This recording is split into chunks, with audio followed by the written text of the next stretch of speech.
ವೀರ ಸಾವರ್ಕರ್ ಹಾಗೂ ಮೊಹಮ್ಮದ್ ಅಲಿ ಜಿನ್ನಾ ಈ ಒಬ್ಬ ವ್ಯಕ್ತಿಯಿಂದ ಪ್ರೇರೇಪಿತರಾಗಿದ್ರು. The first great leader of all India Balgangadhar Tilak. 1916 ಬೆಳಗಾವಿಯಲ್ಲಿ ಸ್ವರಾಜ್ಯ ನಮ್ಮ ಆಜನ್ಮ ಸಿದ್ಧ ಹಕ್ಕು, ಅದನ್ನ ನಾವು ಪಡಿಬೇಕು ಅಂದ್ರೆ ನಮ್ಗೆ ಹೋಮ್ ರೂಲ್ ಲೀಗ್ ನ ಅತ್ಯಗತ್ಯ ಅಂತ ಸಾರಿ ಸಾರಿ ಅವತ್ತು ಹೇಳ್ತಾರೆ. ಸ್ವತಂತ್ರವನ್ನ ನಾವು ಯಾರಿಂದಲೂ ಕೂಡ ಕಾಡಿ ಬೇಡಿ ಪಡೆದುಕೊಳ್ಳಿಕ್ಕಾಗೋದಿಲ್ಲ, ಆದ್ರೆ ಸ್ವರಾಜ್ಯವನ್ನ ನಾವು ಗೆಲ್ಬಹುದು. ಅದಕ್ಕೋಸ್ಕರ ಸ್ವತಂತ್ರಕ್ಕಿಂತ ಮುನ್ನ ನಮಗೆ ಸ್ವರಾಜ್ಯ ಬೇಕು ಅಂದವರು ತಿಲಕರು. ಅಹಿಂಸೆಯಿಂದ ನಾವು ಸ್ವತಂತ್ರವನ್ನ ಪಡೆದುಕೊಳ್ಳಿಕ್ಕೆ ಸಾಧ್ಯವಾಗೋದಿಲ್ಲ. ನಾವು ಆಂದೋಲನಗಳನ್ನ ಮಾಡಬೇಕು, ಚಳುವಳಿಗಳನ್ನ ಮಾಡಬೇಕು, ಅದರಲ್ಲಿ ಜನಸಾಮಾನ್ಯರು ಕೂಡ ಭಾಗಿಯಾಗಬೇಕು ಅನ್ನೋದು ತಿಲಕರ ದಿಟ್ಟ ಧ್ಯೇಯ ಆಗಿತ್ತು. 1905ರಲ್ಲಿ ಬಂಗಾಳ ವಿಭಜನೆ ನಡೆಯುತ್ತೆ.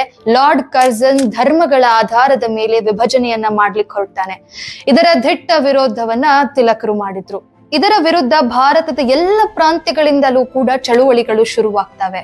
ಈ ಚಳುವಳಿಗಳಲ್ಲಿ ಮುಖ್ಯವಾಗಿ ಕೇಳಿಬರುವಂತಹ ಹೆಸರೇ ಲಾಲ್ ಬಾಲ್ ಪಾಲ್. ಈ ಚಳುವಳಿಗಳ ಮಧ್ಯದಲ್ಲೇ ಮೊದಲು ತಿಲಕರನ್ನ ಬಂಧನೆ ಮಾಡ್ತಾರೆ. ಇವರ ಪರವಾಗಿ ವಾದಿಸಿದಂಥವ್ರೆ ಮೊಹಮ್ಮದ್ ಅಲಿ ಜಿನ್ನಾ. ಆದ್ರೆ ಅಲ್ಲಿ ಅವರನ್ನ 6 ವರ್ಷಗಳ ಕಾಲ ಜೈಲು ಶಿಕ್ಷೆಯನ್ನ ವಿಧಿಸ್ತಾರೆ. ತಿಲಕರನ್ನ 6 ವರ್ಷಗಳ ಕಾಲ ಜೈಲಿನಲ್ಲಿ ಹಾಕಿದಾಗ ಇವರು ಭಾರತದಲ್ಲಿಟ್ರೆ ಇಲ್ಲಿ ಮತ್ತೆ ದಂಗೆಗಳು ಏಳುತ್ತೆ ಅಂತ ದೂರದ ಬರ್ಮಾದಲ್ಲಿ ಅವರಿಗೆ ಕರ್ಕೊಂಡು ಹೋಗ್ತಾರೆ. ಆದ್ರೆ ಅಲ್ಲಿಯೂ ಕೂಡ 2,000 ಜನ ಅವರನ್ನ ನೋಡ್ಲಿಕ್ಕೆ ಸಿದ್ಧರಾಗಿ ನಿಂತಿರ್ತಾರೆ.